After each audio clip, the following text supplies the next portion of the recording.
from him getting his way back from injury? Say, who was that again? Jaden Lucas. Jaden Lucas. Yeah, he looks great. What was he, 196, 7, 8 pounds, something like that. And, he's another guy that's had, man, he's had a lot of challenges. You name it. I mean, from feet, legs, shoulders. He's had it all. Growings. He's had a little bit of everything, but he's had a really good summer. And, if he's out on the field, he's going to be a good player. This guy's big, long, can really, really run.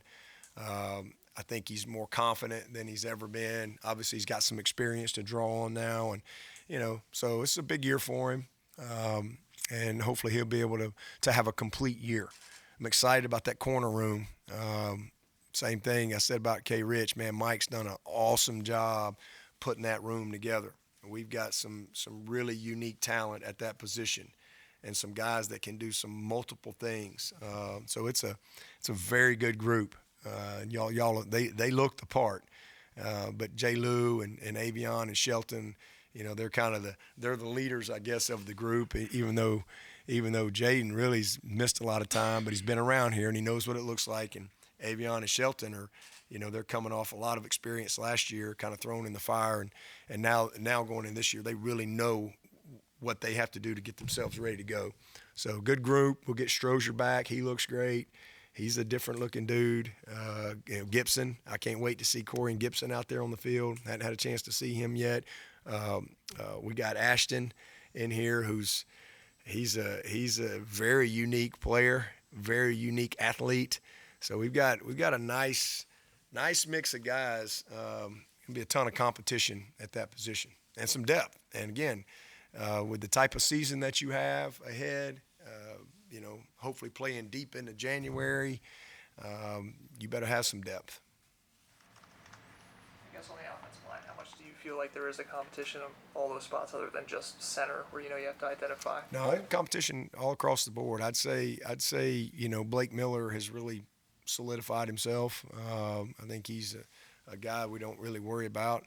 I think Tristan Lee is a guy that has really settled in and become, honestly, one of the best leaders on this team, one of the most committed guys. I mean, that guy has really, really done a great job.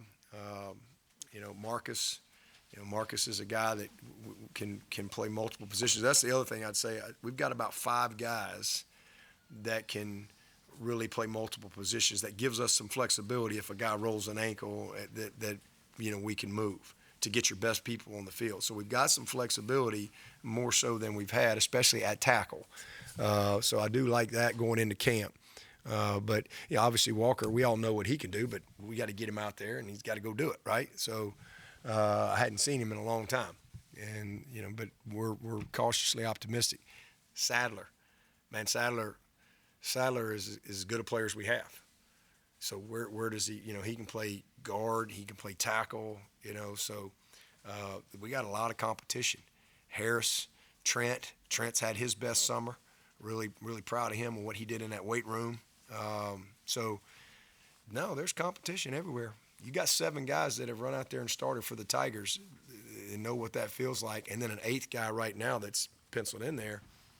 They all want to run out there first. I think they all have a lot of respect for each other, and there's like good continuity and chemistry. And Matt's done a great job with them. They all know they're going to have an opportunity to play, but they're going to compete to see who. And then we got to figure out who's the best 5. That's part of it. Who's our best 5? What's the best combination? And so that's what camp's all about these next 20 days. Where do you see the backup quarterback position coming into camp, and how long do you feel like it'd be, if you needed them, they would be ready to go? Well, we were just talking about that as a team because we were just going through our practice expectations and practice guidelines and how you have to practice. And part of what we do every year is we talk about how we have to, what our quarterback rules are. You have to really teach these guys on, what do you do when a quarterback is a passer in the pocket? He's a scrambler outside the pocket, or he's a runner in the box. How do we do that? You have to teach these guys how to practice so a guy doesn't get hurt. But I was literally just, talking to the guys about, we've got 4 quarterbacks that can play for us. And, I'm super excited about that. It's been a while since we've had 4 guys that are ready to play. that can functionally go do everything we need them to do. You know, they got different strengths and weaknesses and all that, but they can functionally put us in position to win. And Paul Tyson being our fourth guy, player coach, if you will, who could go out there and do it in his sleep. You know, so we've got a good group, we got a good room. Again, so I have a lot of confidence in those guys. So you know, we'll go practice. I think we know where we are with Cade, and you know, CV is 2, Trent is 3, Paul is 4. As far as going out there, and we'll go through 20 days of camp and see how it all shakes out. Time for just a couple more. Scholarship-wise, I know you get asked this a lot, but still at 84 and without ruining any surprises, Pierman, will he be added to scholarship? Or? Those are all things we talk about, you know, in our meetings as we go through camp. I mean, we've got some starters on this team, you know, like Florenzo is a starter who's not on scholarship, and you know, he's a starter and has made some huge plays for us. None bigger than the fumble recovery against Notre Dame last year. So this kid is a proven player that you know, and then you got some other guys that you look at along the way. A Chap Pendergrass. You got several guys that are in that mix. We've got about 4 or 5 guys that you'd put in that consideration, but you know, we'll have one spot, you know, between, unless something else happens. We got one guy, and we'll make that decision after the end of camp. But Trent's certainly a guy that we'll definitely have to put him on scholarship, whether it's now or next year, because everybody's going to be on scholarship. So if you got 105. So you met Dave Canales a little bit out there earlier with the Panthers. What was that like? Having down here?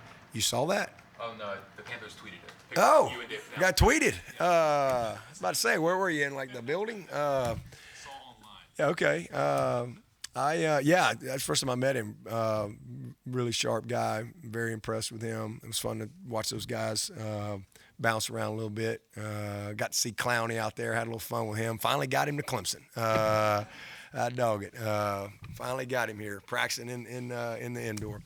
But they got a good looking football team. So I got a chance to see him. Did a little walkthrough. Maybe I might get maybe 30 minutes of it.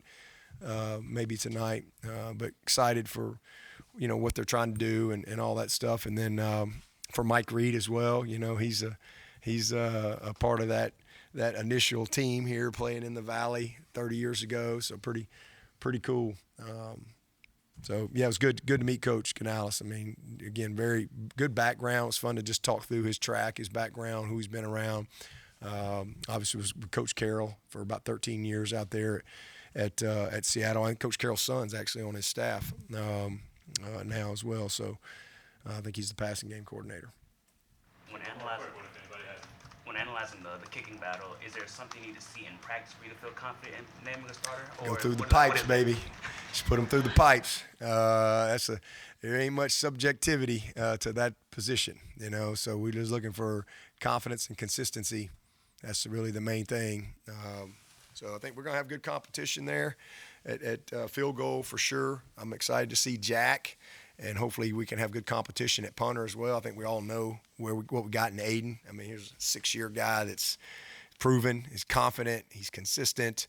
I'd like to see Jack take another step and be really ready. But we need confidence and consistency at field goal. That's the number one area we got to get better for us to have a chance to be the type of team we want to be. All right. Thank you, Coach.